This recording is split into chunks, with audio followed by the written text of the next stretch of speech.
আসসালামু আলাইকুম। প্রিয় ইসলামপন্থী যুবক ভাইদের উদ্দেশ্যে বলছি, তোমাদের ঈমান এখন অন্ধকারের দ্বারপ্রান্তে এসে পৌঁছেছে। যে মুহূর্তে তোমরা নতুন বছরের উৎসব পালনে ব্যস্ত আছো, ঠিক সেই মুহূর্তে ফিলিস্তিনের গাজা স্ট্রিপে ধসে পড়ে শত শত বাসস্থান। তুমি কি সেটা দেখো না? তবুও তোমাদের ঈমানি শক্তি কেন দ্বিগুণ বেগে জ্বলে ওঠে না? ভণ্ড আরব রাজ যখন ভোগ পেয়ালায় ভাসে, তখন তারা কি শোনে না মায়ের বুক ফাটা আর্তনাদ? তারা কি দেখে না বোনের অশ্রু জল? আমরা বিগত বছর ধরে জেনে এসেছি যে ফিলিস্তিনের মুসলিম ভাইরা পরাধীন ইসরায়েলের হস্তক্ষেপ দ্বারা, বাকি মুসলিম দেশ স্বাধীন।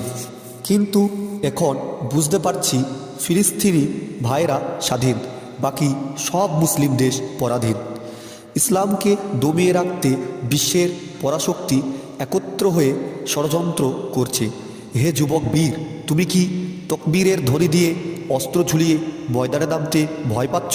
ভুলে যেও না, তুমি সেই জাতি যাদের বেশি সৈনিক, অত্যাধুনিক অস্ত্র না থাকার সত্ত্বেও একমাত্র আল্লাহর উপর ভরসা করে যে কোনো যুদ্ধে জয়লাভ করে, সেখানে কালিমার পতাকা উত্তোলন করেছে।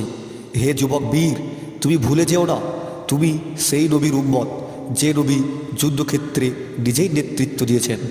রসুল সাল্লাল্লাহু সাল্লাম বলেছে, আমি যুদ্ধের নবী, আমি রহমতের নবী। তিনি সাহাবী এবং উম্মতের প্রতি যেমন ছিলেন দয়ার সাগর, অপরদিকে শত্রুদের প্রতি ছিলেন ত্রাসের নাম। তিনি সারা জীবনে যতগুলি যুদ্ধে অংশ নিয়েছেন, পৃথিবীর ইতিহাসে অন্য কোনো নবী এত যুদ্ধে অংশ নেননি।